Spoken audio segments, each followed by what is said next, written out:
Monsieur Philippe Ragy, vous êtes spécialiste français, expert des questions géopolitiques. Je vous remercie infiniment d'avoir eu la gentillesse d'accorder cet entretien à la radio francophone iranienne. Monsieur Ragy, comment analysez-vous les résultats du second tour des élections régionales en France? Écoutez, j'annoncerai trois points. Le premier, c'est toujours le fort taux d'abstention au premier comme au second tour. Un taux d'abstention qui avoisine les 50%, et voire dans certains quartiers de grandes villes qui tournent autour de 70 voire 80-85% d'abstention. Ça, c'est le premier point. Le deuxième point, c'est évidemment la déroute électorale du parti de la majorité présidentielle. Une déroute qui n'avait jamais été observée avec des chiffres tels qu'il faut remonter, je crois, aux années 50 pour voir un gouvernement au pouvoir et son parti se voir autant disqualifié suite à des élections. Le troisième point, c'est l'avancée du Front National entre le premier et le second tour. Et chose qui n'avait absolument pas du tout été vue par les analyses des journalistes et même les instituts de sondage. Voilà, ce sont donc les 3 points que je soulignerai concernant ces élections françaises, avec bien sûr donc la victoire du Parti socialiste qui remporte en France métropolitaine 21 régions sur 22. Il a l'UMP, donc le parti présidentiel, et en ayant perdu comparativement aux dernières élections régionales.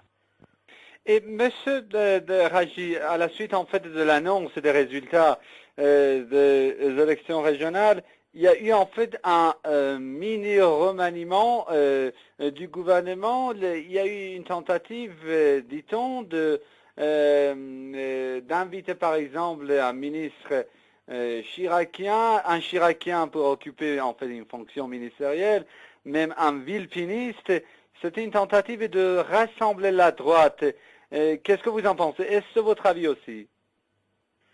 Écoutez, je ne sais pas si c'est une tentative, mais ce qu'on peut dire, c'est que si vraiment on veut se placer dans la perspective d'une stratégie politique, eh bien, il eût été nécessaire pour Nicolas Sarkozy d'effectuer ce remaniement avant les élections.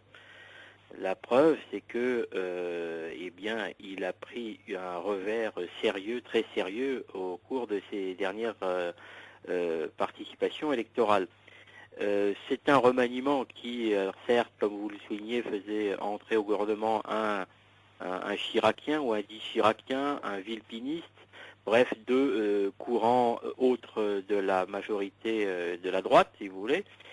Mais cela ne change rien au fond. Le message que les Français ont donné ne semble pas avoir été perçu par les oreilles du président.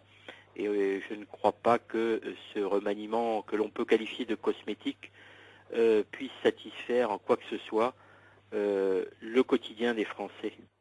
Et quel était le message des Français, M. Ragy?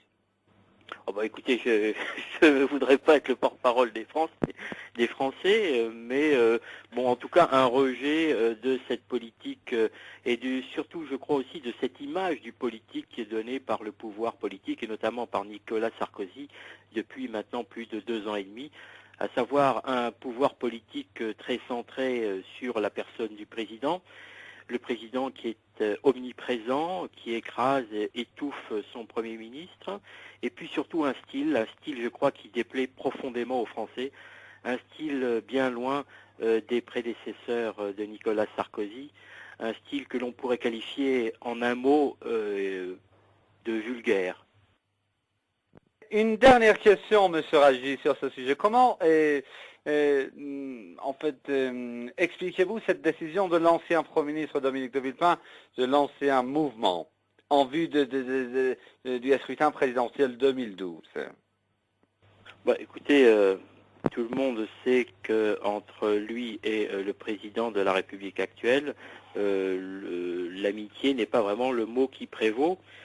Et il représente effectivement deux courants, Monsieur de Villepin représentant plutôt une droite un peu plus traditionnelle, un peu plus enracinée que celle bling-bling de Monsieur Sarkozy.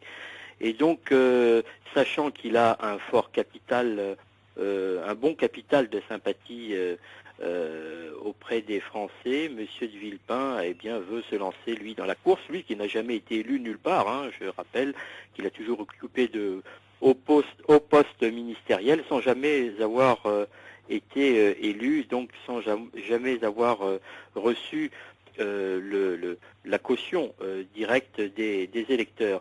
Et donc il veut se lancer dans cette voie. C'est une voie difficile et peut-être qu'il y réussira compte tenu de l'image de la droite que donne M. Sarkozy depuis 2 ans et demi.